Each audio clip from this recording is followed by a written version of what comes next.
अस्सलाम वालेकुम, आप देख रहे हैं प्रोग्राम नया दौर और मैं हूं आपके साथ बिस्मा खान और स्टूडियोज़ में मौजूद हैं इसार राना और ताहिर मलिक। नाज़रीन, आज के प्रोग्राम में हम बात करेंगे जस्टिस बाबर सत्तार की जानिब से जो है वो एक ख़त लिखा गया है जिसमें ये साफ साफ लिखा है कि अदलिया में मुदाखलत होती है, मामलात में मुदाखलत होती है और मुझे पैगाम मिला है कि पीछे हट जाओ। ये रिवायत एक और ख़त मिलना किस हद तक ठीक है, क्या चल रहा है, इस पर बात करेंगे। इसके जवाब में जो है वज़ीर कानून जो है उन्होंने मीडिया टॉक की और मीडिया टॉक करते हैं उन्होंने कहा कि इस तरह के जो मुल्की सियासी मामलात होते हैं उनको इस तरह से उजागर करना जो है वो गलत बात है। और साथ ही साथ मंसूर उस्मान नवान जो कि अटर्नी जनरल हैं वो भी इसकी तरदीद कर रहे हैं कि इस तरह का कोई भी ख़त जो है इस्टेब्लिशमेंट का कोई भी ऑफिसर जो है वो बराह रास्त इस तरह का रब्ता नहीं कर सकता, इस तरह का ख़त नहीं भेजा जा सकता। तो फिर ये ख़त क्या है, इस पर बात होगी। साथ ही साथ बात करेंगे कि खुफिया मालूमात पर जो है सोशल मीडिया पर तशहीर ऑफिशियल सीक्रेट एक्ट के तहत अब मुकदमे जो हैं वो दर्ज होंगे। 2021 का ये ऑफिशियल सीक्रेट एक्ट है और 2 साल की सज़ा होगी और इसके साथ साथ जुर्माना भी भुगतना पड़ेगा।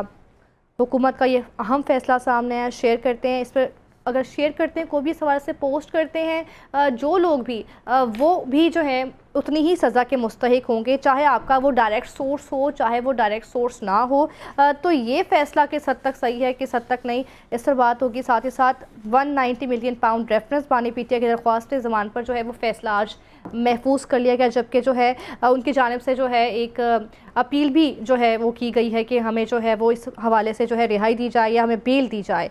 और साथ ही साथ नैब तरमीम केस इमरान खान की वीडियो लिंक के ज़रिए पेशी की दरख्वास्त अब मंजूर कर ली गई है। परसों जो है वो उनकी पेशी है और तमाम तर इंतजाम जो हैं वो पंजाब हुकूमत को करने की हिदायत जारी की गई हैं।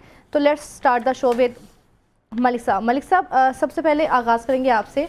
बाबर सत्तार की जानिब से आज एक और ख़त मिला है, ख़त पे ख़त आज एक और ख़त मिल गया। उसमें भी सेम बातें लिखी हैं कि मुझे ये ऑर्डर मिला है कि पीछे हट जाओ ऑडियो लीक्स केस में।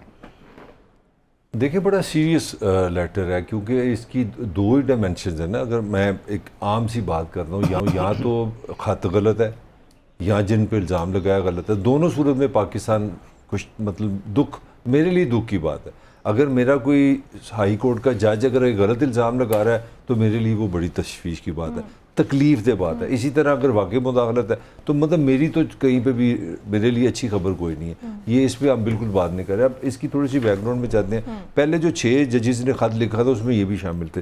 वो उन्होंने अपने अपने तौर पर उन्होंने बताया, उन्होंने एक किस्म की गाइडेंस मांगी थी कि हमें गाइड करें कि हम पे इस तरह मुदाखलत है। अब उन्होंने इस्लामाबाद के चीफ जस्टिस को ये लिखा है कि जो ऑडियो लीक केस है, हम लोग ही बहुत कहते थे कि यार कोई इस मुल्क में कोई वाली वारस है जिसकी मर्जी ऑडियो आ जाती, आती कहाँ से है? ये क्वेश्चन था। और ये दुनिया का 5वीं बड़ी सिविलाइजेशन है, ये एक एटमी ताकत है, ये एक खूबसूरत लोगों का मुल्क है और उनका हक है कि वो जाने कौन किस तरह से कौन ऑडियो दे सकता है, किसके पास ये कैपेसिटी है। हर एक के बंदे के पास तो नहीं। ये इसलिए इस केस ये बहुत अहम था।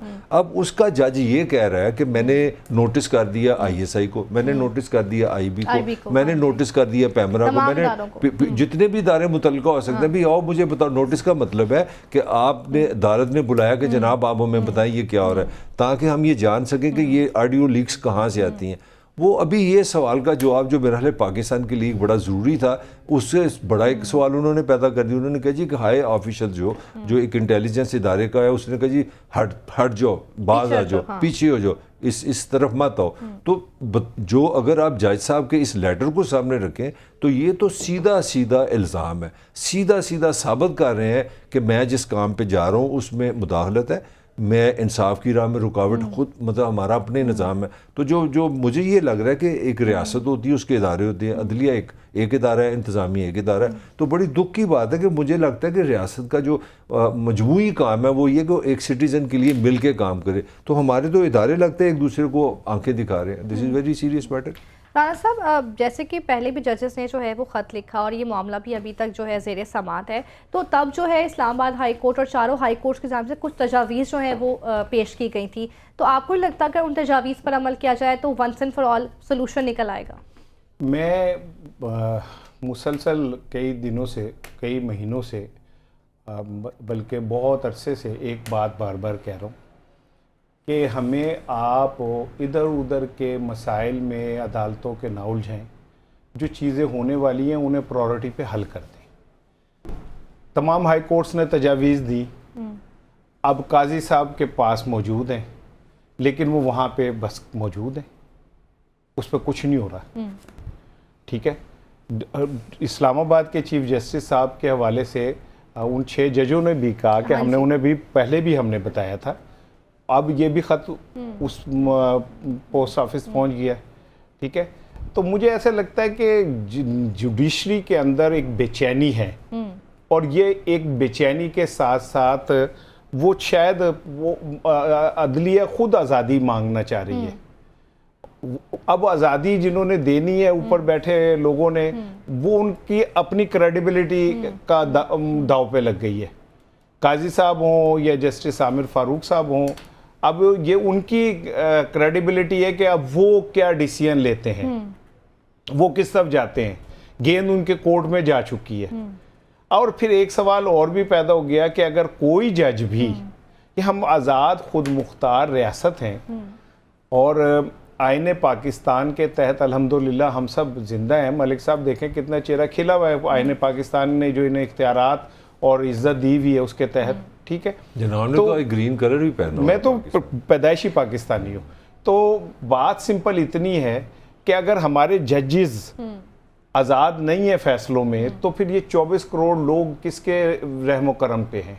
एग्जैक्टली। ठीक है, और ये अगर बाबर सत्तार साहब जैसे, मैं उन्हें सलूट करता हूँ, अतर मिनल्ला साहब जैसे, मंसूर अली खान साहब जैसे लोग जो खड़े होते हैं, मंदुखेल साहब, ठीक है, जो तो आपको चीफ साहब से भी है ना, वो जिक्र ही नहीं किया आपने मोहब्बत अपनी का। नहीं, वो मैं मोहब्बत अपनी जो है छुपा के रखना चाह रहा हूँ काजी साहब से जो है। तो ये वो लोग हैं जो इस गए गुजरे दौर में भी किसी बात पे स्टैंड लेते हैं। ठीक है, लेकिन काजी साहब कहाँ हैं? काजी साहब क्यों खामोश हो जाते हैं? काजी साहब तो हथी क्या कहते हैं, इंसाफ कर देते हैं उनकी अदालत में अपने साथ बैठे हुए जजों का और बुकला का। तो इस मसले पे उन्हें बोलना चाहिए, इस मसले पे उन्हें एक्शन लेना चाहिए, इस मसले पे उन्हें बात करनी चाहिए, मिल बैठ के। ठीक है, नहीं तो नहीं तो उनके मुखालफिन जिनसे मुझे शदीद नफरत है, काजी साहब के मुखालफिन से मैं दिल से नफरत करता हूँ। वो जो ये मुसलसल कहते हैं ना कि जी वो शायद एक्सटेंशन की वजह से थोड़ा कंप्रोमाइज हो रहे हैं या उन्हें एक्सटेंशन की पड़ी है, तो मैं बबांगे दोहल कहता हूँ कि काजी साहब ना एक्सटेंशन लेंगे ना लेना चाहते हैं, वो इंसाफ करेंगे, लेकिन शायद वो थोड़ा वक्त का इंतजार कर रहे हैं कि कब इंसाफ करेंगे, तो वो देख लेते हैं वक्त कब आता है। ठीक, मलिक साहब, अदालत एक आईनी इदारा है, और अगर हम देखें तो जजेस जिन्होंने फैसले करने वो भी खुद मुख्तार हैं अपने फैसलों में। अगर आप दूसरी कंट्रीज़ की बात करें तो वहाँ पर इस तरह के मामला देखने में नहीं आता जिस तरह के पाकिस्तान में। अब तो ओपनली लोग आकर कह रहे हैं कि हमारे साथ जो है मुदाखलत हो रही है, हम अपने फैसलों में आज़ाद नहीं है, तो ये रिवायत अब ख़त्म होनी चाहिए। देखिए बिस्मा, इस पे तो कोई बहस नहीं है। अगर हमने अपने आप को ये अब सिविलाइजेशन का क्वेश्चन बन गया, हमारी अना का मसला बन गया, हमारी मतलब वजूद का मसला बन गया। हमें इसको हर सूरत इसको क्लियर होना चाहिए। मतलब अगर ये परसेप्शन, मैं रियलिटी की बात नहीं करता, ये परसेप्शन जो एक फीलिंग है ना कि हमारे जजेस पे प्रेशर है, ये समझ लें कि ये आपके आइन की मतलब इंसल्ट है, ये पाकिस्तान की मतलब खूबसूरती की इंसल्ट है, ये पाकिस्तान की आवाम की इंसल्ट है कि जो जिस जज ने ओथ एक हल्फ लिया है कि उसने इस आइन को बचाना है, उसने इसकी हिफाजत करनी है, वो अपने उसके मसले नहीं ख़त्म हो रहे। और इससे बड़ी जो बात इसके पहले रही, क्योंकि जस्टिस बाबर सत्तार का ये 6 में अगर डालें तो ये उनका दूसरा खत है। और इसके साथ एक और बड़ी चीज़ है, वो भी इसके साथ ही डिस्कस हो रही है, वो ये हो रही है कि उनकी जो ज़ाती मालूमात है, देखिए अब आपका नाम मुझे भी पता है, ये आपका कोई हिडन मालूमात नहीं, वो हम सबको पता है। अब आपकी शनाख्ती कार्ड भी चला मेरे पास आ सकता है, अब आपका जो पासपोर्ट है, आपका जो ट्रैवल है, आपका जो टैक्स है, ये रियासती इदारों का मसला है। ये भी अब एक इस स्टोरी के अंदर एक और स्टोरी भी चल रही है। जब आपकी इंटरनेशनल मालूमात, क्योंकि वो पता चला कि वो अमेरिका से पढ़े हैं, ऑक्सफोर्ड से पढ़े हैं, हार्वर्ड से पढ़े हैं, और आप for your kind information, Harvard दुनिया में कानून का नंबर 1 स्कूल समझा जाता है। पूरी दुनिया में हार्वर्ड यूनिवर्सिटी में 2 स्कूल जो है ना, एक लॉ और एक बिजनेस, दुनिया में नंबर 1 रेटेड है। तो मेरे लिए तो ये ऑनर की बात है कि मेरा जो जज है वो दुनिया के एक अच्छे इदारे से पढ़ गया है। अब एक इसमें कहानी के अंदर कहानी ये है कि उनकी जो ऐसी मालूमात है जो रियासत के पास होती है, वो आपका मेरे जैसा बंदा भी मतलब खोलता है अपना मोबाइल, उस पर आ गई है। तो अब इससे वो जो बात कहना चाह रहे हैं, तो वो तो मजीद एक किस्म की स्ट्रेंथन हो रही है। एक तो ज़ाती इन्फॉर्मेशन है, तो उनकी वो इन्फॉर्मेशन जो सिर्फ अपना रियासी इदारों के पास होती है उसका लीक होना इटसेल्फ इज़ अनदर क्वेश्चन। तो मैं समझता हूँ कि ये पाकिस्तान की अना का मसला है, मैं नहीं समझता कि ये जस्टिस का मसला है, और मैं ये भी नहीं समझता कि मेरे जो दूसरे इदारे हैं वो जस्टिस के खिलाफ है। It has to be settled. मेरा पॉइंट ये है कि हम सब को कहीं ना कहीं आगे, और इसका एक बड़ा सिंपल सा जवाब है कि हम सारे, क्योंकि हमारा सबका जो खाना काबा है वो पाकिस्तान है ना, तो उसको अगर आप उस खाना काबा के साथ बैठ जाएं और आइन के साथ आपकी जो जो हद है आप उसमें रहें, हम सबको सलूट करते हैं, हम सबसे प्यार करते हैं। मगर अगर इस तरह आपके जजेस मैसेजेस देंगे, ये गलत इम्पैक्ट जा रहा है। बिल्कुल नहीं, गलत इम्पैक्ट नहीं, मैं तो समझता हूँ कि आप, मेरे लिए ये बड़ा डिफिकल्ट है कि हम 2024 में रह रहे हैं कि मेरा जज रोज आके कह रहा है कि ये मेरे साथ हो रहा है। This is very. राना साहब देखें, जैसे कि उन्होंने ख़त की बात करी, तो उसके बाद जो है मंसूर उस्मान अमान जो हमारे अटर्नी जनरल हैं वो सामने आ गए, वज़ीर कानून साहब हैं वो सामने आ गए, उन्होंने कहा किसी सिक्योरिटी एस्टैब्लिशमेंट ऑफिसर ने बराह रास्त जो है वो रब्ता नहीं किया और ना ही वो कर सकते हैं। तो वजाहत देने की इतनी जल्दी क्या? नहीं, ये आपका सवाल ही, कोई रिस्पॉन्स आपका सवाल ही जवाब है कि आखिर हुकूमत को इतनी क्या जल्दी पड़ी थी कि उन्होंने उस खत के जवाब में अपनी अपनी पोजीशनें जल्दी जल्दी लेना शुरू कर दी। लेट इट बी, उसकी तहकीकात हो लेने दें, फिर आप कर लें। लेकिन फिर वही सवाल आ जाता है कि जब आप इदारे वजीर आजम के उसमें होते हैं, ठीक है ना, वजीर आजम बराह रास्त जवाब दे हैं इन सारी बातों का, ठीक है, और अगर हमारी जुडिशरी के आला अफसरान उनसे डायरेक्ट मीटिंग ही कर लेंगे इस इशू पे, तो मामला ही खत्म हो गया। ऐसे ही है, बीच में फिर आप कोई बात ही नहीं कर सकते। और बाबर सत्तार साहब के हवाले से तो पिछले कई दिनों से सोशल मीडिया पे ट्रोलिंग हो रही, किन के कहने पे हो रही है? आप तो पीटीआई वालों पे बड़ा इल्जाम धरते हैं कि वो करते हैं, तो ये इनके पे किस कौन करवा रहा है? इनकी जाती नोयत की जो मालूमात है वो कैसे सोशल मीडिया के ऊपर आ रही है? फिर दिलचस्प चीज ये है कि एक अदालत के ऊपर 4 महकमे आगे कहते हैं कि जी हमने आप पे यकीन नहीं है, ठीक है ना, हमारा केस कहीं और लगा दे। ये कैसे हो सकता है? सियासतदान तो कह सकता है, मलक कह सकता है, मलक को कोई वो ग्रीवेंसेस हैं या कोई शक है, इदारे कैसे अपने जज को कह सकते हैं कि जी आप हमारे खिलाफ फैसला कर सकते हैं? ये इदारों को किसने इतना हक दे दिया कि वो अदालत की तौहीन कर दें और अदालत को कहें जी हमें आप पे यकीन नहीं है? इदारे नहीं कर सकते। शख्सियात का चलो मुझे समझ आती है बात, तो ये सारा कुछ जो खिचड़ी पक रही है, मुझे ये डर है कि कहीं जुडिशरी का ये जो प्रेशर कुकर है ये फट ना जाए, क्योंकि सीटी बार बार बज रही है प्रेशर कुकर की, लेकिन हमारे जो ऊपर बैठे हुए लोग हैं वो जिन्होंने इस जुडिशरी को लेके चलना है वो इस मूड में नहीं नजर आ रहे कि कोई फैसला करे। उन्होंने चारों हाई कोर्ट्स की वो भी एक साइड पे फेंक दी, जुडिशियल कमीशन बनना था वो भी एक साइड पे हो गया, उसके इतने फौरी नौयत का मामला था उस पे भी बात नहीं हो रही। तो मुझे ऐसे लग रहा है कि ऊपर बैठे हुए लोग खाकम बदन, मेरे मुंह में खाक, मुझे ऐसे कहना नहीं चाहिए कि काजी साहब इसमें इंटरेस्टेड ही नहीं है इसमें करने की, क्योंकि मुझे साहब अब मुदाहरत की माजरत, काजी साहब की तो बड़ी क्लियर स्टेटमेंट थी जब 6 जजेस का था।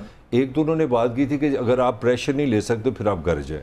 एक तो उन्होंने चीज़ कही थी कि आप जज है, ठीक, मैंने गलत तो नहीं ना कहा। दूसरा आपको याद होगा उन्होंने ये भी कहा था कि यार आप जज है, आप खुद भी बुला सकते हैं। मेरा पॉइंट समझ रहे हैं? तो मेरा सवाल फिर भी मेरा होगा जस्टिस बाबर सत्तार साहब से ये भी गुजारिश होगी कि आप भी गौर करें कि चीफ जस्टिस ने क्या कहा है। आपने फिर चीफ जस्टिस इस्लामाबाद को लिखा है ना, तो आप अपने सुप्रीम कोर्ट के चीफ जस्टिस नहीं, उन्होंने चारों इदारों को तौहीन अदालत का नोटिस दे दिया, इस्लामाबाद हाई कोर्ट जो उनके केस उनके पास था, तो वो ये एक सुन लें प्लीज। दूसरी बात ये है कि जिस रेफरेंस में काजी साहब ने कहा कि जिस जज प्रेशर हो वो ना करे, वो एक हकायत नहीं थी एक्चुअली, तो अतर मिनल्ला साहब की बात को काउंटर किया जो मैं समझता हूँ नहीं करना चाहिए था।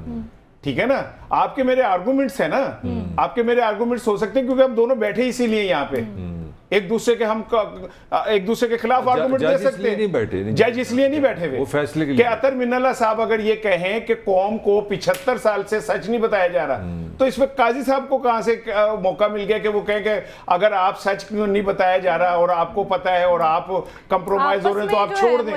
तो ये तो अच्छा मैसेज नहीं गया। हमारे यहाँ जब हम बहुत छोटे थे या नए हम मीडिया से रिलेट हुए, तो मुझे याद है हमारे जो सीनियर थे या जो इस सोसाइटी के पढ़े लिखे थे वो एक ही बात करते, वो कहते थे जज बोलते नहीं है, उनके फैसले बोलते हैं। तो ये एक अजीब नई ट्रेडिशन आ गई है, क्योंकि अब लाइव आना शुरू हो गया ना। मैं इस हवाले से भी बात कर रहा हूँ। मुझे अच्छी तरह याद है आज से 25-30 साल पहले जो पाकिस्तानी अदलिया का कल्चर था वो इतना खुशक कल्चर था। मुझे अच्छी तरह याद है जब मैं छोटा था तो वालिद साहब भी मतलब एक सरकारी एक ओहदेदार थे, तो वो उस ज़माने में आप लोगों को जजिस को शादी पे बुलाया करते थे ना, तो वो कहते थे नहीं यार हम नहीं आएंगे, फिर अगर हम आएंगे तो हम किसी के मामू भी हैं, किसी के चचा भी हैं। मलिक साहब आपके मैं बात को आगे बढ़ाता हूँ। मैं पढ़ रहा था कि जस्टिस कार्नेलिस को किसी एक तकरीब में दावत दी गई, तो वहाँ अयूब खान साहब ने भी आना था, तो कार्नेलिस साहब ने आने से इनकार कर दिया और उनका कि चूंकि वहाँ पे अयूब खान भी आ रहे हैं, कुछ मामलात इनके अदालत में हैं, तो मैं वहाँ उनके साथ जाके बैठ जाऊंगा तो ये एक अच्छा मैसेज नहीं जाएगा।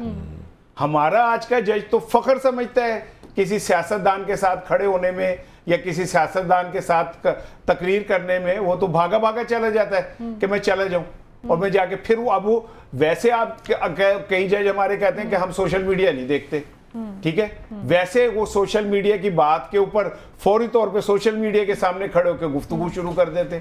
कुछ वैसे वो सदीक जान और वो क्या नाम है वो हमारे इस्लामाबाद के तो जो दोस्त हैं जान को क्या अभी नाम आ जाता है यार, बड़े शरारती से बहुत अच्छे साफी हैं, तो वैसे वो उनके जाती दोस्त हैं, वैसे सोशल असद तूर की बात है, असद तूर नहीं असद तूर नहीं, वो अभी नाम आ जाता है, मेरी याददाश्त कमजोर है, आपसे काफी था बादाम ले आया करो हम दोनों खा लें। तो चीफ जस्टिस एक तरफ आप ये बात करते हैं, एक तरफ आपके उनके साथ दोस्ती है, एक तरफ आप कहते हैं मैं सोशल मीडिया को बैन कर देना चाहिए, एक तरफ सोशल मीडिया के ऊपर आप जाके बातें कर रहे हो। मतीउल्लाह की बात कर रहा हूँ मैं तो, कभी बादाम खाता हूँ। नहीं ठीक है, बादाम खाने से ना बंदा याददाश्त भी मजबूत होती है, धोखा भी कम। यार हम गरीब लोग हैं, हमें मूंगफली खानी चाहिए। नहीं, बादाम की तस्वीर देखने से भी हम पे अच्छे असरात मुरतब हो सकते हैं। तो मैं ये समझता हूँ मलिक साहब कि ये पाकिस्तान में इस वक्त अगर कोई केस फौरी नोयत का फैसला चाहता है तो वो जजेस की आजादी है, बिल्कुल वो आजादी मिलेगी तो फिर नीचे तक बात फैलेगी, बिल्कुल नहीं तो ये जो ऊपर बैठे हुए चंद लोग हैं, अब साकिब निसार है वो जेलों का दौरा करना शुरू कर दिया, भाई उनका मैंडेट ही नहीं था। वो जनाब अली वो एक अलग से शहनशाह एक मसीहा निकलता है जिसे लोग शहनशाह कहते हैं, तो आजकल लोग कौन से डैम पे होते हैं, वो कहते थे वो किस डैम पे आजकल रह रहे हैं? उन्होंने कहा था ना मैं रिटायरमेंट के बाद भी हिफाजत करूंगा। वो उन्होंने क्या कहते हैं वहां पे डैम के सामने खैमा लगा लिया है। वो कौन सा डैम? वही पूछ रहा हूं। वो खैमा लगा लिया, आप चलिएगा वहां पे, बड़ा माहौल है। तो जब जज इतना अवामी हीरो बन जाएगा, बिल्कुल, तो फिर वो फिर कहाँ इंसाफ रहा, कहाँ वो एथिक्स ही खत्म हो गए सारे। मगर राना मुख्तसर यही है कि ये आपको ना हल करना, फैसला करना पड़ेगा। मैं कह दूं मलिक साहब देखिए ना, अदालत जो है एक आईनी ताकत होने के बावजूद आज़ाद नहीं है, तो आज़ाद इज़हार राय पर भी अब जो है वो कतगन लग गई है। खुफिया मालूमात की सोशल मीडिया पर तो तशहीर है, ऑफिशियल सीक्रेट एक्ट के तहत उस पर अब मुकदमे दर्ज करने का फैसला कर लिया गया है, सजाएं भी होंगी, जुर्माना भी होगा, 2 साल की सज़ा दी गई है। तो ये देखें आप क्या होगा। देखिए ये बड़ा एक पेचीदा सा एक टॉपिक है, इतना आसान नहीं है, मगर मेरा सवाल ये है कि जब आपने लफ्ज़ यूज़ किया सोशल मीडिया का मतलब है फिर तो मेरा लिए आप हर घर में भी वो लगा दें,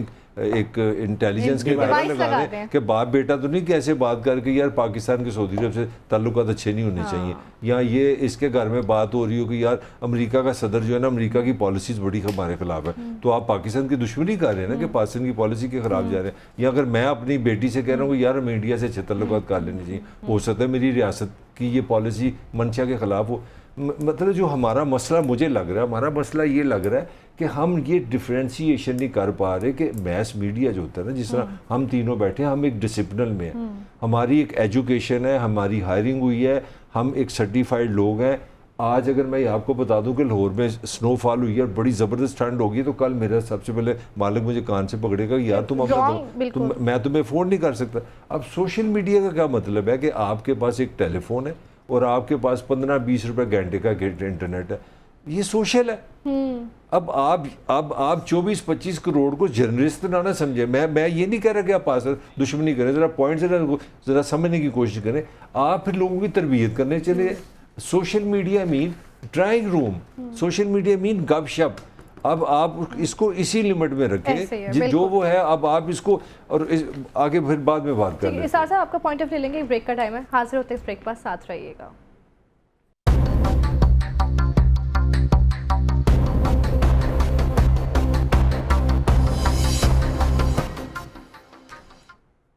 वेलकम बैक नाज़रीन। खुफिया मालूमात जो हैं अब सोशल मीडिया पर शेयर करना जो है वो अब इतना आसान नहीं रहा है। सोशल मीडिया, राना साहब, सोशल नहीं रहा है अब। नहीं, पहले तो सवाल ये कि खुफिया मालूमात से मुराद क्या है और कौन डिटरमिन करेगा कि ये खुफिया मालूमात है। आप तो बड़ी आज़ादी जमहूरियत का के चैम्पियन हैं, आप तो बड़े आज़ादी इजहार के बादशाह हैं। अब वोट को इज्जत दो से लेके और आप आज़ादी सहाफत तक के गामे पहलवान हैं। आप जब भी आते हैं, कभी आप वो पिकअप ऑर्डिनेंस ले आते हैं, कभी आप जनाब अलीस्तान ले आते हैं। आप सच फेस ही नहीं कर सकते एक्चुअली। आप ये जो मलिक साहब कह रहे थे कि आप रवायती मीडिया को मैनेज कर सकते हैं, ठीक है ना, इश्तहार देते हैं और 10,000 चीजें हैं, ठीक है, आप रवायती मीडिया को मैनेज कर सकते हैं, गैर रवायती मीडिया को मैनेज नहीं कर सकते। अब आपने कहा कि इधर मैनेज कर सकते तो इसको भी, इसका भी दम गला घोंट दो, ठीक है।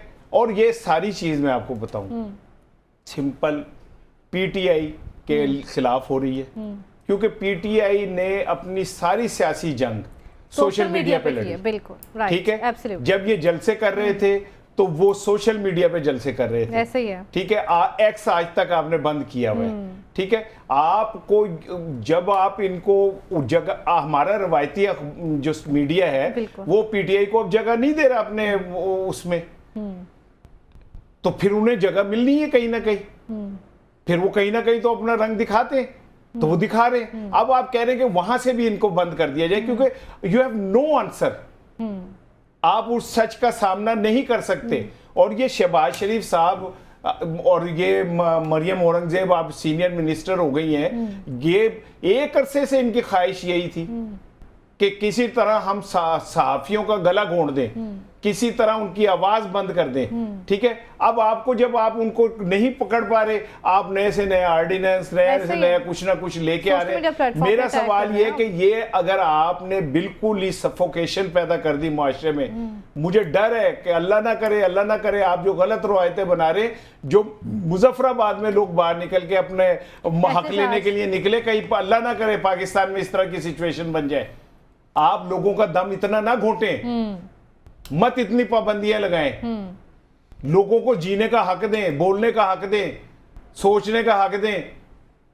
आप ताकत से हर चीज नहीं कुचल सकते शहबाज शरीफ साहब, आपको ये बात समझ नहीं होगी। और आप इस तरह कर लें, जो मर्जी कर लें। एक बात याद रखिएगा, मैंने अपने 35 साल सहाफत में एक चीज सीखी है कि खबर को दुनिया की कोई ताकत नहीं रोक सकती। बिल्कुल ऐसे, ठीक है। आप जो मर्जी कर ले, सूरज की रोशनी उभरती हुई बारिश को नहीं रोक सकते, चलती हवा को नहीं रोक सकते, सबा को नहीं रोक सकते, नवा को नहीं रोक सकते, किसी की दुआ को नहीं रोक सकते। आप इस तरह के ऑर्डिनेंस बनाए जाए, कोई फर्क नहीं पड़ता। लेकिन मैं ये समझता हूँ कि जो किड़मिन करती हुई एनजीओज और आज़ादी सहाफत के, कहाँ है वो सारे चैंपियन आज़ादी सहाफत के? क्यों खामोश होके बैठे हुए? क्यों अब उनकी आवाज भी नहीं निकल रही? कोई भी नहीं कर रहे वो। तो पीटीआई के दौर में तो बड़ा चीखते थे, ऐसे ही है। अब क्या हुआ है? तो मैं ये समझता हूं कि मैं बिल्कुल हक में हूं कि सोशल मीडिया हो या रवायती मीडिया हो, किसी की किरदार कुशी का करते हैं आप, किसी पे गंद उछालते हैं, तो उसको कोई हक नहीं है कि वो सहाफत करे, ऐसे ही है, ठीक है। हमारे अपने स्टैंडर्ड हैं, 10,000 दफा हम बहुत सारी बातें कहना चाहते हैं, नहीं कह पाते, हमारे ज़ाब्तों पे नहीं उतरती। सोशल मीडिया पे भी लागू होनी चाहिए, लेकिन इसका मतलब हरगिज ये नहीं है कि इसकी आड़ में आप किसी एक जमात या किसी एक नजरिए को कुचलने की कोशिश करें। राइट। मलिक साहब, अब देखिए, हम सोशल मीडिया के थ्रू तमाम दुनिया जो है वो आपस में इंटरकनेक्टेड है। सोशल का मतलब ही यही है कि आप सोशल होते हैं, एक दूसरे से बात करते हैं। मतलब खुद बड़ा सोशल है, आपको पता ही नहीं है, बहुत सोशल आदमी है। सोशल। तो इस तरह से जब आप एक बाउंड्रीज बना देते हैं कि इसमें आपने रहना है, तो फिर लोग किस तरह से अपने आप को आज़ाद फील करें, अपनी बात कैसे कहें, अपनी सोच कैसे शेयर करें? 6 घंटे लगते हैं ईद वाले दिन से लोगों से गले मिलने के, इतना सोशल है ये। पहले तो जो सवाल ये हो रहा है कि दुनिया में सिर्फ पाकिस्तान ही एक मुल्क है, 203 मुल्क है, वहाँ पे जो चीज़ हमने तो एक अलग अपनी दुनिया बना के रखी ना, जो जिसमें सफोकेशन लानी है। सोशल मीडिया का जो जिस तरह मैंने आपको शुरू में बताया था, मैं हूँ एक मैस मीडिया। मेरी ये ड्यूटी है टू इन्फॉर्म, लोगों की इतला दूँ, टू गाइड, लोगों की रहनुमाई करूँ और एंटरटेनमेंट दूँ। और मेरे पास एक ज़ाब्ता अखलाक है, ज़ाब्ता हयात है, मेरे पास एक रिस्पॉन्सिबिलिटी है। मैं एक मुसलमान कल्चर में हूँ, मैं ये नहीं कह सकता कि यहाँ पे हुकूमत काल से शराब ले है। मुझे मेरी एक ट्रेनिंग है, मेरी एक एजुकेशन है, मुझे रियासत का पता है, मुझे सियासत का पता है। मैंने कलेक्टिवली पाकिस्तान की बेहतरी के लिए काम करना है, ये मेरा हल्फ है यार, ये मेरा काम है। जब आपने पाकिस्तान में ना सियासत करने देनी, मुझे मेरी समझ से बाहर है कि ये वो उस हुकूमत के दौर में मुझे ये कहना पड़ा है जो 5 दफ़ा पाकिस्तान में फेडरल हुकूमत बना चुकी है, पाकिस्तान मुस्लिम लीग नून और 5 दफ़ा पीपल्स पार्टी।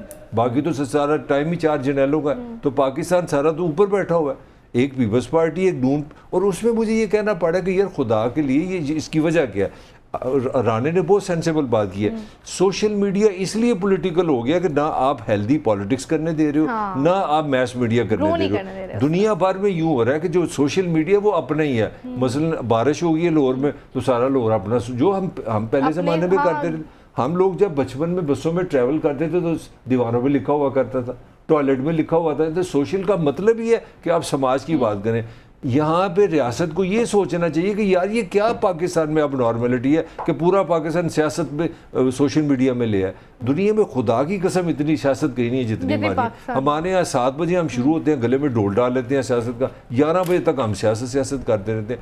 मतलब मैं हैरान हूँ, 10 साल हो गए हैं, एक गाना नहीं मुझे कोई याद जो जब मेरा ज़माना था, जब मैं टीनेजर था, पूछो राने को, कोई हफ्ता नहीं होता था एक उर्दू, एक इंग्लिश, एक गज़ल, एक पंजाबी गाना ना आए। लोग गुनगुनाते थे, फिल्में देखते थे, सिनेमा जाया करते थे, एंटरटेनमेंट थी। अब सारा जो एक चीज़ बन गई है, एक मेरे जैसा गरीब सा आदमी को गलती से 4 पैसे में दुबई चला जाता है, मत मार देता है, फोटो फोटो फोटो फोटो। तो आप यहाँ से ये समझें कि आप लोगों को सियासी तौर पे इतना सफोकेट आपने कर दिया कि लोग सोशल मीडिया पे चलेंगे। खुदारा मैस मीडिया को जिंदा रहने दें, जो असल सहाफ़त है हमें करने दें, हम एक सिस्टम में कर रहे हैं। और दूसरा, आप सियासत को हेल्दी बना दें, तो मैं समझता हूं सोशल मीडिया मर जाएगा, खुद ही मर जाएगा। दूसरी बात बिस्मा, देखें, एक मुहावरा है कि जब ज़बानें बंद हो जाती हैं ना तो दीवारें बोलती हैं। मलक तो कह रहे हैं कि हम 7 से 11 बजे तक सियासत करते हैं, मैं समझता हूँ कि हम 7 से 11 बजे तक मिरासियत करते हैं।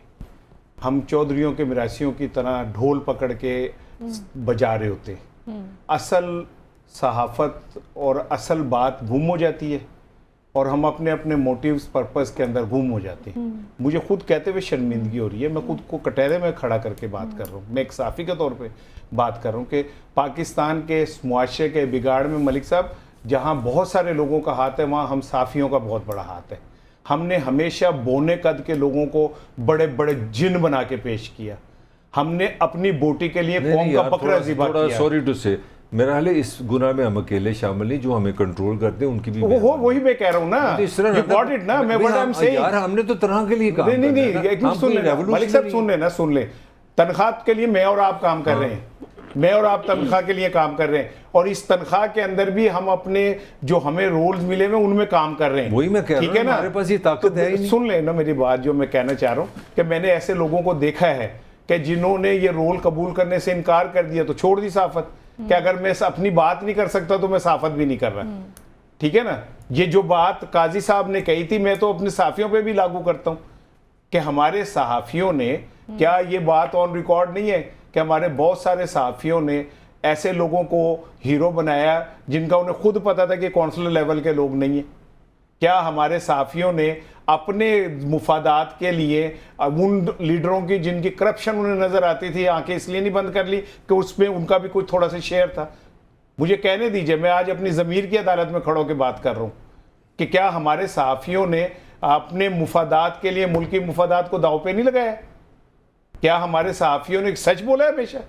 क्या हम जान के कौम को ऐसे इश्यूज में नहीं फंसा देते 7 से 11 जो उनके असल इशू नहीं होते और असल इशू इधर उधर कर देते? ना, ये एक रंग है, ये सारा रंग नहीं है। सुन लो ना एक मिनट, दुनिया की 7000 तारीख में जिस शहर में, जिस मुल्क में तुम सहाफत कर रहे हो, 7000 साल तारीख में वाहद मुल्क है पाकिस्तान जहाँ सहाफ़ियों ने कोड़े खाए हैं। पूछो जाके, मेरे साथ काम तो वो तो मैं कह रहा हूँ, नहीं इस तरह निसार उस्मानी जैसे लोग मौजूद है, मैं तो वही कह रहा हूँ। नहीं, माशवी के साथ मैंने काम किया और मुझे फ़ख्र हासिल है उस बंदे ने आज़ादी सावत के लिए कोड़े खाए। मेरा जो पॉइंट्स है ना, खुदा के लिए इस तरह नहीं हो अच्छा, सकता। नहीं, एक अच्छा, मिनट कर ले, बाद में एक करता मुझे हूं। बात कर, हाँ। इस तरह नहीं हो सकता कि हम सारे सहाफ़ियों को कह दें कि उन्होंने ज़ाती मुफादत के लिए सहाफ़त का सौदा किया। इसमें हम तुम मैं चलो अपने को बड़ा एक ऑर्डिनरी इंसान समझता हूँ, मैं समझता हूँ बड़े बड़े हीरे आए हैं, बड़े बड़े लोग आए हैं जो इतने इतने ताकतवर लोगों के साथ सामने खड़े हुए हैं, और उन्होंने वाकई जाने भी दी है, उन्होंने नौकरियां भी दी, उन्होंने पैसे भी छोड़े हैं, और उनकी वजह से इस मुल्क में कहीं ना कहीं सच भी आया है। ऐसी यही बात आप नहीं है। मलिक साहब मेरी बात नहीं ना समझ रहे। जब हम कहते हैं जुडिशरी 135वें नंबर पे है हमारी अदलिया की वजह से, तो इसका मतलब ये होता है कि अदलिया में अच्छे लोग होंगे, लेकिन अक्सरियत उन लोगों की थी जो जुडिशरी को 135वें नंबर तक लेके गए। मैं ये थोड़ी कह रहा हूं कि हम में अच्छे लोग नहीं थे, हम में बहुत सारे अच्छे लोग हैं अच्छे बुरे हर जगह जिन्होंने होते हैं। सहाफत में आके, आज भी मैं नाम नहीं लेता, चले वो बहुत ज्यादा हो जाएगी, मैं कई ऐसे साफियों को जानता हूँ 35 साल से साफत कर रहे हैं, कितने अखबारात के एडिटर रहे, कितने चैनल्स के हेड रहे, किराए के मकान में रहते हैं, बगैर गाड़ी के फिरते। मैं जानता हूँ ऐसे साफियों को, और कहेंगे तो मैं ब्रेक में आपको नाम, आप भी जानते हैं उन सबको। तो ऐसा नहीं है, हैं लोग आटे में नमक के बराबर, लेकिन जो हमारी सहाफत पे कब्जा ग्रुप बैठे हुए हैं, ठीक है ना, एक मखसूस टोला है जो खास वक्त के ऊपर हावी होता है, ठीक है, वो खास लोगों को गेस्ट बुलाता है, खास सहाफियों को अपने प्रोग्रामों में बुलाता है, ठीक है ना, उन्होंने तय किया होता है, ये सारा एजेंडा होता है, सारा स्क्रिप्टेड होता है। आई एम सॉरी, हमारा प्रोग्राम फॉर्मेट से हटके क्यों है? इसलिए है कि हम हर चीज पे बात भी कर लेते बिल्कुल हैं, ऐसे ही। इख्तिलाफ भी करते हैं, हाँ। और ना, इत्तेफाक हर भी चीज़ पे करते तो हैं। हम भी नहीं कर Suggestion भी दे सकते, देते ऐसे हैं। तो रहना कोई। ठीक है ना? ऐसे ही ज़्यादा भी नंबर ना बनाओ अपने। अच्छा, मलिक साहब, हम भी लिमिट्स में रहते हैं। अगले इशू की तरफ चलते हैं। नैब तरमीम केस, इमरान खान की वीडियो लिंक के जरिए जो पेशी की दरख्वास्त है वो मंजूर कर ली गई है। परसों जो है वो कहा गया कि उनको जो है वीडियो लिंक के जरिए उनकी शिरकत को यकीनी बनाया जाए। वफाक और पंजाब को इंतजाम करने की हिदायत दी गई हैं। कैसे देखते हैं आप? अच्छा, जो आशिक इमरान खान है उनके लिए तो एक एक्साइटमेंट है कि खान साहब को हम वीडियो में देखेंगे, क्योंकि आपको पता हमारी सुप्रीम कोर्ट बादशाह सलामत है, वो जब मर्जी करें लाइव कर दें, तो एक नई एक एक्साइटमेंट ज़रूर है। मैं पॉलिटिकल बात कर रहा हूँ, जो पीटीए के हमदर्द हैं कि खान साहब की अपीयरेंस तो करी ना, कोई आई, कोई तस्वीर नहीं आई, किसी ने इमेजिन किया कि उनकी सफ़ेद दाढ़ी है, किसी ने उनको इमेजिन किया हुआ क्लीन शेव है। ये मैं एक एडिशनल बात कर रहा हूँ। अब इस केस में कहानी क्या है?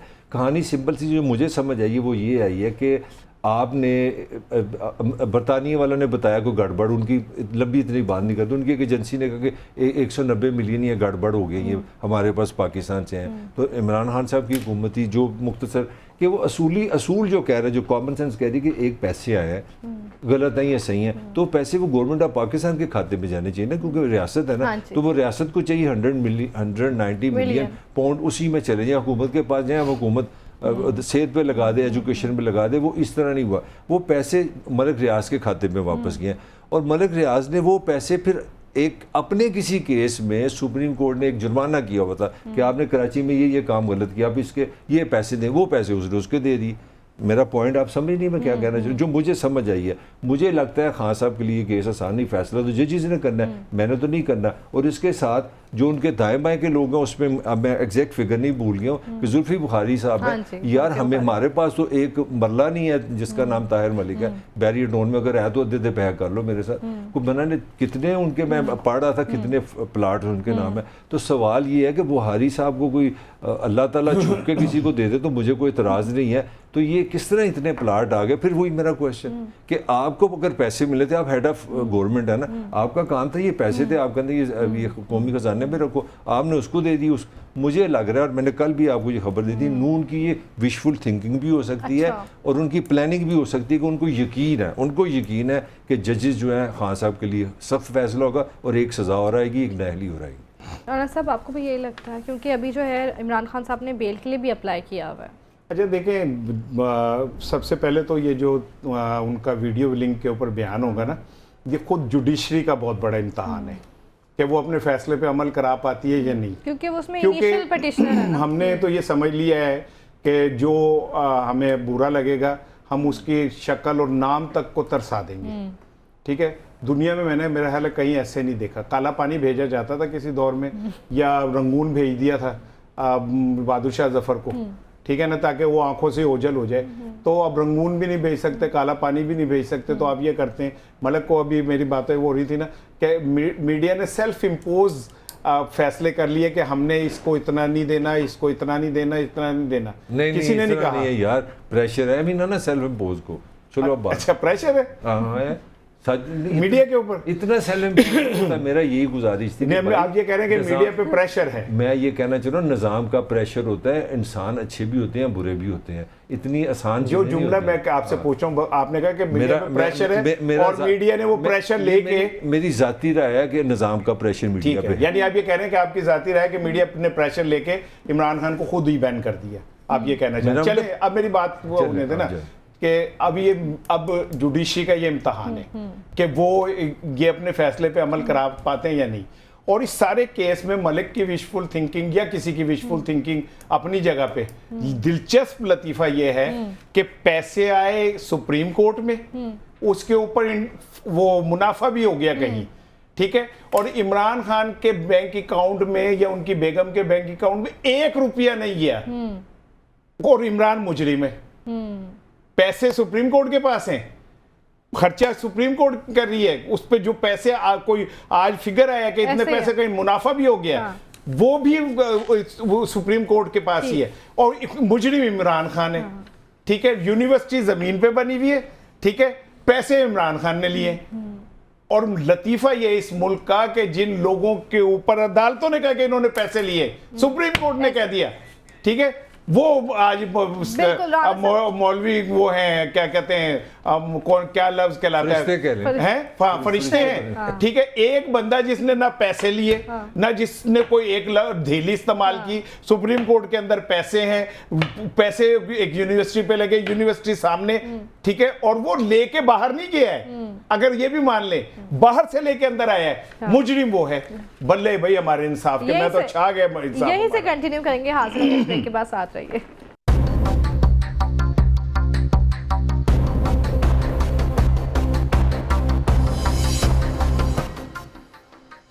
वेलकम बैक नाज़रीन। वज़ीर आज़म साहब ने आज बड़ा कैटेगोरिकली कहा है इजलास में कि तमाम जो इदारे हैं मां सवाए स्ट्रेटेजिक इदारों के, तमाम सरकारी इदारों को प्राइवेटाइज़ किया जा रहा है, और साथ ही साथ जो है एक बड़ा फ़ैसला है ये, इस हवाले से कुछ लोग जो होंगे उनको गोल्डन शेक हैंड दे दिया जाएगा, लेकिन कुछ जो मुलाजमीन हैं वो इस हवाले से एहतजाज कर रहे हैं। मलिक साहब कैसे देखते हैं आप इस फैसले को? देखिए ये बड़ी अजीब सी हमारे अपना हुक्मरान इस तरह की बातें करते हैं। देखिए आप किसी भी माशरे को देख के, मतलब अब अमेरिका वाला का सदर तो वहाँ के इस तरह बयान दे सकता है, उनके बुनियादी मसाइल हैं, उनके पास पैसा है। मुझे ये नहीं समझ आ रही कि दुनिया की पूरेस्ट कंट्री है, आपने यहाँ पे, आपको पता है मैं कल परसों मुझे कोई बंदा बता रहा था यहाँ पे लाहौर में अपना राना साहब हॉस्पिटल है, तो उन्होंने जो हॉस्पिटल के रेट बताया, उन्होंने बताया कि अगर आप केनाल का व्यू लेंगे तो इतने पैसे हैं, अगर आप कमरा इधर लेंगे तो इतने पैसे। अच्छा, यानी कि खिड़की खोलने के बाद अंदाज़ा लगाएं, आप इसको प्राइवेटाइजेशन कह रहे हैं, मतलब अंदाज़ा लगाएं। हर सोसाइटी का एक स्टैंडर्ड होता है। पाकिस्तानी जैसे मैसेज ये निजकारी करके, मेरे बचपन में मुझे अच्छी तरह याद है कि हमारे माँ बाप हमें सरकारी स्कूलों में छोड़ के आते थे। मैं तो आज भी उर्दू मीडियम से पढ़ा हूँ, अल्हम्दुलिल्लाह मैंने अमेरिका से एमफिल किया, यहाँ से उर्दू मीडियम में पढ़ा हूँ। तो पॉइंट ये है कि आप क्या कर रहे हैं, आप तलीम है, आप चीज़ों को गड़बड़ कर रहे हैं। जो चीज़ें बुनियादी ज़रूरियात हैं उसको किसी ज़रूरत प्राइवेटाइज नहीं होना चाहिए। मैं सिर्फ अपने इस आर्गूमेंट को एक ही बात में ख़त्म करूँगा। कश्मीर में क्या हुआ पिछले दिनों, छोटा सा पॉइंट मैंने कल भी किया, किसी ने ये पिक नहीं किया। कश्मीरियों ने अपनी सारी स्ट्रगल में जो उन्होंने किया, उन्होंने एक पॉइंट रेज़ किया कि आप जनाब मंगला डैम की जितनी की बिजली बनती है ये हमारा हक है, हमें उतने की नहीं। पता है कितने की बनी है जनाब, आप बता दें, 3 रुपये। और जो कश्मीर के साथ अगर गुजरात से आप बिम्बर जाएँ तो बिम्बर से आधा किलोमीटर कश्मीर है, तो वो जो देहात है वो 3 रुपये IPP शुरू हो जाता है। यहाँ पे जब IPP प्राइवेट आ गए ना, ये फरमाते हैं जी कि नहीं ये प्राइवेट वाले लोग तो फरिश्ते होते हैं, वो तो पता नहीं अल्लाह में ख़ास लोग होते हैं, वो 60 रुपये।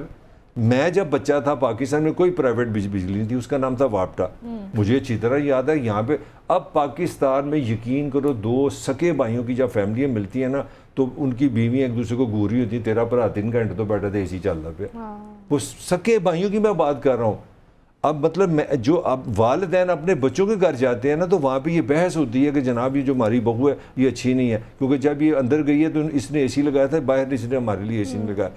बिजली ने आपका साइकोलॉजिकल, आपका जो सोशल फाइबर था, आपके जो ग्रेसिस थे, सबको उड़ा के रख दिया। आप कहते हैं प्राइवेटाइज करो। वापटा के ज़माने में था ऐसा, वापटा के ज़माने में वज़ीर आज़म का भी वही बिल था और एक आम आदमी का वही बिल था। तो मैं समझता हूँ असल फ्लॉ है हमारी परफॉर्मेंस में। हमारे इदारों का जो सबसे बड़ा फ्लॉ है नाअहली है, करप्शन है, लूट मार है। हम उसकी तरफ नहीं आते, हम अपनी कारकर्दगी की बात नहीं करते। हमने PIA दुनिया में जितनी भी एयरलाइन है सबसे ज़्यादा एक जहाज़ पे मैक्सिमम जो एम्प्लॉई है वो PIA में है। अब आप कहीं इसको निजकारी कर दो, कमाल है। पॉइंट सारा मेरा सारा ये है कि आप पाकिस्तानी जैसे माशरे में खुदा के लिए ट्रांसपोर्ट हो गई, सेहत हो गई, बिजली हो गई, ये जो बुनियादी चीज़ें इसकी आप मत सोचे। और जाते जाते मैं पॉइंट बताने, आप उससे एग्री करें या डिसएग्री करें, मैंने जब थोड़ी सी स्टडी की कि इमरान खान की पॉपुलैरिटी में एक तो सोशल मीडिया का रोल है, सबसे ज़्यादा वो कार्ड का रोल है, हेल्थ कार्ड का। बेनज़ीर भुट्टो कहाँ से हिट हुई है? बेनज़ीर प्रोग्राम, गरीबों को पैसे दिए। सर खुदा के लिए रियासत को मार रहने दे, उसको कारोबारी ना बनाए। आना साहब, आप कैसे देखते हैं इस फैसले को? आप देखें ना, जो सरकारी मुलाजमीन है वो तो रुल गए, वो तो एहतजाज करेंगे। खाली सरकारी मुलाजमीन का मसला नहीं है, प्राइवेट भी अगर फर्ज करें इदारे होंगे तो पाकिस्तानी ही काम करेंगे। सरकारी मुलाजमीन का मसला नहीं है। लेकिन इसमें दो चीजें हैं कि सरकारी मुलाजमीन क्यों चीख रहे हैं। भाई अगर आप कभी किसी से मलक से इस बात का गवाह होगा, अक्सर लोग कहते हैं अपने बेटे को ना किसी सरकारी इदारे में रखवा दो, सारी जिंदगी रोटी खाता रहेगा यार, जो काम कर। भाई ये क्यों कॉन्सेप्ट है कि सरकारी मुलाजिम जो है वो काम करे ना करे, वापडा का मुलाजिम काम करे ना करे, उसे बिजली के यूनिट फ्री हैं, उसको फला चीज फ्री है। मैं प्राइवेट आदमी जो सुबह से रात तक काम करता हूं, मेरे पर क्यों छुरी चलती है? मैं ही क्यों पिसाई में आता हूं? ठीक है, ये सरकारी मुलाजमीन, इनकी ग्रेजुटी भी है, इनकी जनाब लाइफ इंश्योरेंस भी है, इनका तो ये जो 80% प्राइवेट जिंदगियां गुजार रहे हैं लोग, पाकिस्तानी नहीं है। सरकारी मुलाजमीन एहतिजाज करेंगे। बात सरकारी मुलाजमीन की नहीं है। पहले आप एक खाते पीते हाथी को कर देते हैं लागर, फिर कहते हैं ज़िबा करके गोश्त बांट दो। हमारी स्टील मिल एशिया की सबसे बड़ी स्टील मिल कामयाब मिल थी, जुल्फकार अली भुट्टो ने लगाई और शानदार मिल लगाई। क्यों किसने खाया उसे? PIA। उसने एयर कवेत, एयर फला फला फला तैयार की, लोगों ने वहां के ट्रेनिंग्स ली। किसने खाया उसे? हमारे सरकारी इदारों को तबाह किसने किया? कौन है इसका जिम्मेदार? और आप कौमी मुजरिम बन रहे, आप हमारे एसेट्स बेच रहे। अल्लाह ना करे कि एक वक्त ऐसा है कि आप अपनी भूख के हाथों सही कह रहे हैं, हमारी वो चीजें भी बेच दें जो हमारी बका की जामन है। मैं सेफेस्ट लफ्जों में बात कर रहा हूं। आप बैठ के जी सारी चीजें बेच दो। वो नशेईदा सिगरेट पी रहा, कैश मार रहा है, हंस रहा था, किसी ने कहा तुझे कल की फिक्र नहीं है, कहना आप कल गुर्दे बेच देंगे। सही कह रहे हैं आप। ठीक है ना। और आखिरी बात सुन ले, मुझे आपके सही से लग रहा है कि प्रोग्राम का वक्त खत्म हो रहा है। एक तरफ आप ये कर रहे हैं और एक तरफ वजीर आजम हाउस की तजीनो आराइश के ऊपर 16.2 मिलियन रुपीस आप खर्च रहे। आपके लल्ले तल्ले नहीं खत्म हो रहे, कौम भूखी मर रही है, चीजें बेची जाओ, अपने पे लाई जाओ पैसे, अपने पे खर्चे जाओ। सही कह रहे हैं। बड़े जमहूरियत देख लो। नाज़रीन, वो फैसले करना चाहिए हमारी गवर्नमेंट को जो आवाम के लिए बेहतर हो। इस वक्त भंवर से निकालने की अच्छी ज़रूरत है। अल्लाह हाफ़िज़।